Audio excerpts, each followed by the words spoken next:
and a very warm welcome to another edition of Talking Germany, the show where we do just that. And our guest today is somebody who has built a career as a journalist and TV presenter on 3 continents, in her home country, India, in Australia and here in Europe. Here at DWTV, to be precise, because she is our very own Amrita Cheema. Amrita, thank you very, very much for joining us today. Thank you, Peter.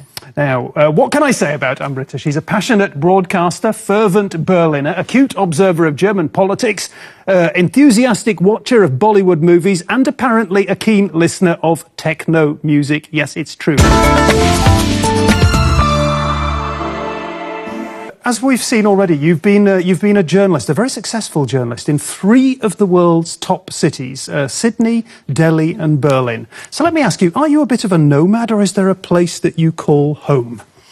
I'm a bit of a nomad, Peter. That's true. And I get bored easily, and then I need to move and check out new horizons and things.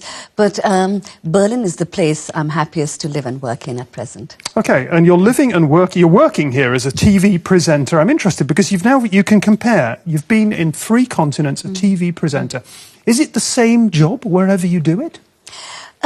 No, it's different. Because in Australia and India, I was working for national television. And the pressures of national television are very, very different from international television. You have people watching you. They have immediate contact to you. You're interviewing very high-profile people, including politicians. The pressures are very different. And is there such a thing as a sort of a German style of presenting? Well, I certainly don't follow the German style of presenting. I think perhaps it's sometimes a little more formal, but, you know, I have my own style, as you well know.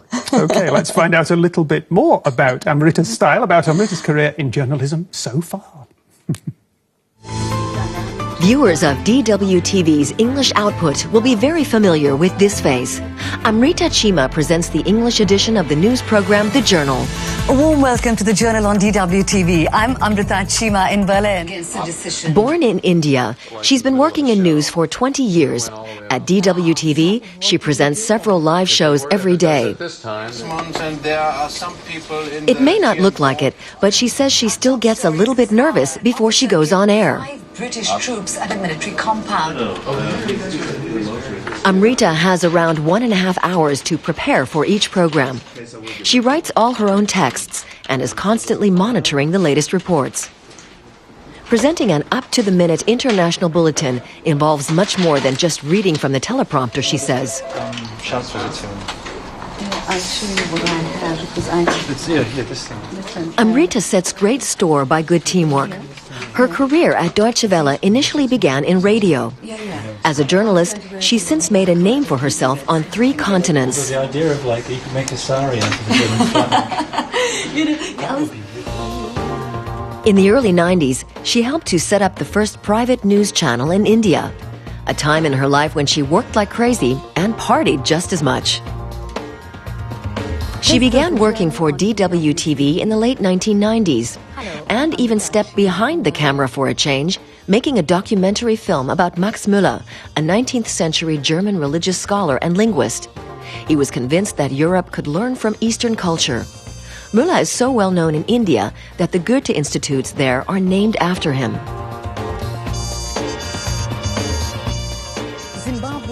Amrita Cheema's life has been defined by opportunities and challenges. In 2005, she moved to Sydney, Australia, taking over the most important news program on the national channel SBS. An Indian newspaper soon described her as probably the best-known Indian in Australia. She took her leave of Australia after 3 years. And that's the news for now, and it's goodbye from me. I'm going back to Germany. It was a great pleasure to get to know your wonderful country. I want to thank all my fans. Back to her second home, which happens to be Berlin. Amrita Cheema likes to be frequently reminded of her family and important moments in her life, which include meetings with statesmen, as well as her doctorate in modern history, awarded by Oxford University in England.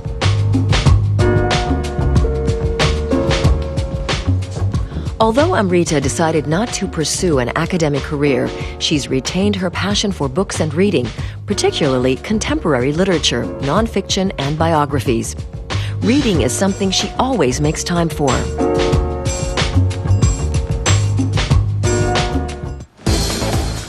just like sport.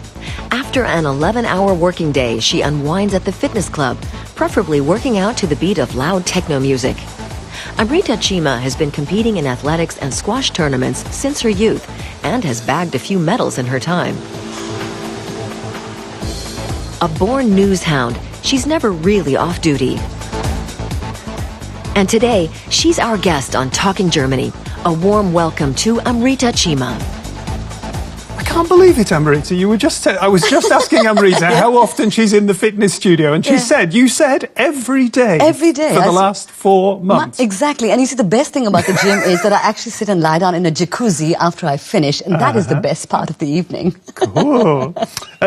Something serious. Before we saw you in the fitness studio, we were learning about your doctorate in history, and I'm very interested in that. What I'd like to know is it a short leap or a long leap from a doctorate in history to a career in journalism? Because they're both about understanding the world. Yeah, it's a very long leap. A long leap? Absolutely, because what you require for journalism is quite different from what one has in academics. And I've had to relearn, actually, the whole skill of writing for news, because it has to be simple and yet not simplistic. And of course, in academics, you look for kind of insights, you look for depth, which you don't necessarily require in journalism. But what both have in common is analysis. And that's what my kind of academic career actually brought for me as a journalist, to be able to analyse. Let's talk about your career in journalism once again. You've been on 3 continents. Against that backdrop, tell me, because you can really judge now, what does Deutsche Welle have to offer that perhaps other broadcasters doesn't? Deutsche Welle is very unique. In a sense, we have obviously other international television stations as well, but Deutsche Welle is not aligned to any camp. And this was particularly evident during the Iraq War. We won a lot of viewers during the Iraq War because Deutsche Welle was not identified with any major group in that conflict. Deutsche Welle is specifically European, though, wouldn't you say? It is very much, it reflects a European... Yeah, but it's also viewed as independent. And naturally, because we're in the heart of Europe, that is also our official slogan, but we reflect that also in our news. And our news, if you're looking for a very good international summary in kind of half an hour, I think Deutsche Welle provides an excellent summary of world news. And we're comparing different places here, Amrita, and let's just talk about India and Germany. That's interesting, I think, because India is really, everybody's perceiving the fact now that India is emerging as a huge force on the international stage. What can India learn from Germany, and the other way around, what can Germany learn from India? Oh, lots. I think what India can learn from Germany is a little more more structures. Indians thrive in a very flexible atmosphere, and they are very quick to react to situations, but a little bit of more structure would help them, I think. Whereas Germany could learn exactly the opposite, how to be a little more flexible, to react quickly to situations. Germans are perfectionists, as we know, and they they try to do everything perfectly, but sometimes they box themselves into situations when it's difficult to react quickly, and I think that's something which Germans could learn from India. One thing that Germany and India, I think, have in common is that they're both federal states, and they're big countries that are made up of lots of different states, lots of different regions. And certainly you here in Germany, you've experienced you've been on the Rhineland, you've lived in Bonn, you've lived in Cologne, and now you're here in Berlin. Tell me about the difference in lifestyle between those two parts of the country. The Rhineland is very different from Berlin, which is in the heart of Prussia. I found the Rhineland kind of very warm, very open and very international in a way that Berlin was not when I first came here. And I found, the Berliners a little more kind of austere compared to the Rhinelanders. But Berlin as a city is very exciting. So I'm very happy to be here now. Well, Amrita, we heard about it in that report. We call it the Berlin Republic to distinguish it from the Bonn Republic, I suppose. You know both cities well. What difference do you see between these two republics? I lived for 7 years in Bonn, and I found it kind of very comfortable to stay there. It's a beautiful city. It's small. It's in the middle of the Rhineland. It's a university city. And that made it very intimate and also intellectually more challenging because you just tended to meet lots of students and professors there. Berlin is completely different. different. When I first came here, it was a huge shock for me because I found it a little provincial at that time. But now that I've got to know the city, Peter, there are just so many facets to it. And it is, very irreverent in a way that I love. When you first moved to Berlin, and I'm quoting you here from an address that you gave not too long ago, Amrita, you said the city didn't appear to be worthy of being the capital of the biggest country in Europe. That is strong stuff. Do you still stand by that? No, if you read my address, you'd always see that I changed my mind very quickly within a year, Peter. Let me throw another quote at you. The Berlin mayor, I know you're well aware of this, the current Berlin mayor, Klaus Wowereit, he described the city not too long ago as poor but sexy. Yeah. Was he right? Is that a good characterization? You know, I think Berlin is still struggling with its finances, but it's not as poor as it used to be. But sexy, it certainly is. Yep. You're a historian, yeah? Berlin has a lot of bad history. It was the capital of Prussia. It was the capital of Nazi Germany. Is it the right city to be the capital of modern democratic Germany? Of course it is. Of course it is. Absolutely. I mean, once you accept that Berlin was the capital of Germany, right from the start, from 1871, it's had kind of bad episodes, but the whole country has been through a bad time at different various phases. And why just single out Berlin? Yeah. You know, it has all the layers of history which are to be seen, and which makes it a very interesting city, a city which is still in flux, a city which is reinventing itself, makes it a very stimulating place to be in. Do you know, a lot of the things you've just been saying, one could say about Delhi in exactly the same way. You a city were there. That is, I've been there recently, and again, and you know Delhi so well, that's reprocessing history all the time. Yeah, that's right. We're going to talk about India a little bit now. We're going to talk about yoga, actually. Would you describe yourself as a yoga freak? Not a freak. I've recently started with yoga, Peter, but I'm not a freak. But I'm really excited about what I've learned, and I began in India. Well, Amrita's just been telling me that she doesn't just go to the fitness club every day and dip into the jacuzzi at the end of it. She also does yoga, but these are early days yet for Amrita, at least. What I'm intrigued to know is all these Germans who are turning to yoga, why are they doing it? I don't know. I think it's also this kind of yearning for a bit of kind of inner peace. And they feel that perhaps, I'm just guessing, that if they go into these esoteric Asian kind of ways, that they can find some kind of inner peace through that. Do people in India have more inner peace than people in Germany? Yeah. Oh. Yeah. Absolutely. Why so?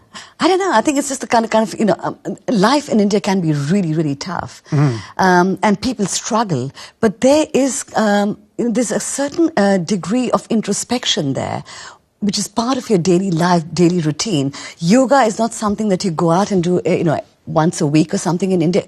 All the spiritualism is a part of your daily routine. But there is a tendency among many Germans, and presumably some of these people who are doing yoga, that to look at India and to sort of project all sorts of things on India, all sorts of romantic, sometimes kitschy notions on India, which I imagine an Indian finds quite irritating maybe sometimes. But so you're saying there is real spirituality there that people can turn to and gain from. Yes, I think, I don't want to be patronizing. I think there are lots of cliches about India. But if Germans or other Westerners feel that they can, go there, try and get something out of it, which gives them peace, who am I to say that, that's not the real thing? If it takes them where they want to go, why not? Even if it's based on maybe a cliche.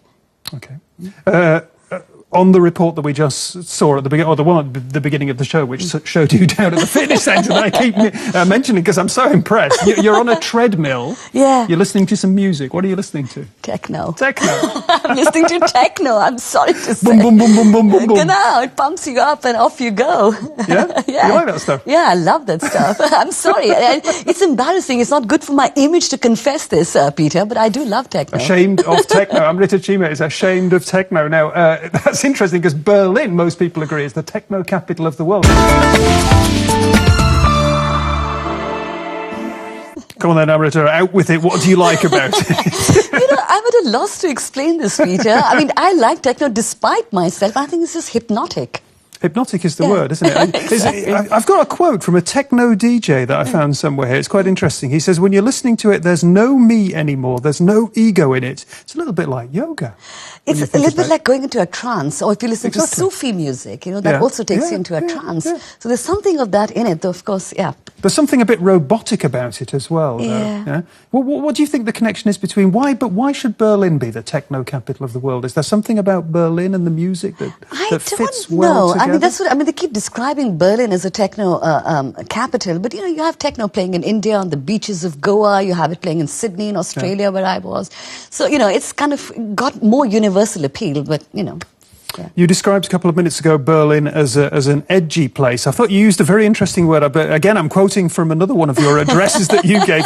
But this is a really good word used, abrasive, to describe Berlin. Just give our viewers a little bit more of an idea about what that is. When I abrasive. I came from the Rhineland, even the way they speak there, it's kind of very soft and very warm. And when I came to Berlin, the way people speak here is very rough, very abrasive.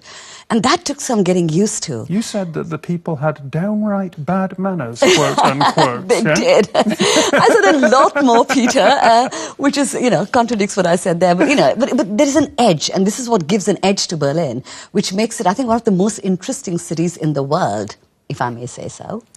It was not love at first sight, said Amrita Cheema, but she has clearly grown to love the city since then. I think this is the moment for me to just tell you that I'm going to be writing a blog on Amrita, a visit to the show today. You'll find that together with all my other guests, get some behind-the-scenes impressions. It's all on the Talking Germany website.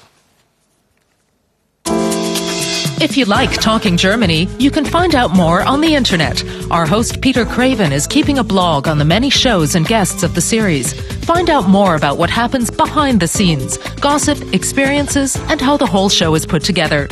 Just visit blogs.dw-world.de/Talking Germany, and you can tell us what you think about the program there too. We're getting towards the end of the show. We're going to wind up in traditional fashion, Amrita, with our quiz at the end of the show. I give you sort of multiple. You've got to choose one of two. Let's begin with. I'm obsessed with your fitness club, but I'm going to give you a choice between a squash court and a fitness club. Oh, squash court any day. It's a passion. Amrita and I once played on a squash court. You won. I know that food is very close to your heart, yes? Sausages and sauerkraut, or a really good Indian curry? Indian curry. Why is there no good Indian food in Berlin? At my place. But out there in the big city, it's at a premium. There's not much of it, is there? What excites you more, breaking news or a good history book? Difficult, very difficult. Breaking news. We're right back there where the show started with that comparison between history and breaking news. A cosy little wine cellar in the Rhineland or a sweaty Berlin club?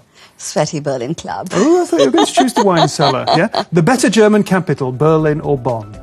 Berlin. Berlin, yeah. And here's the last one. Boom, boom, boom. That's techno, or om.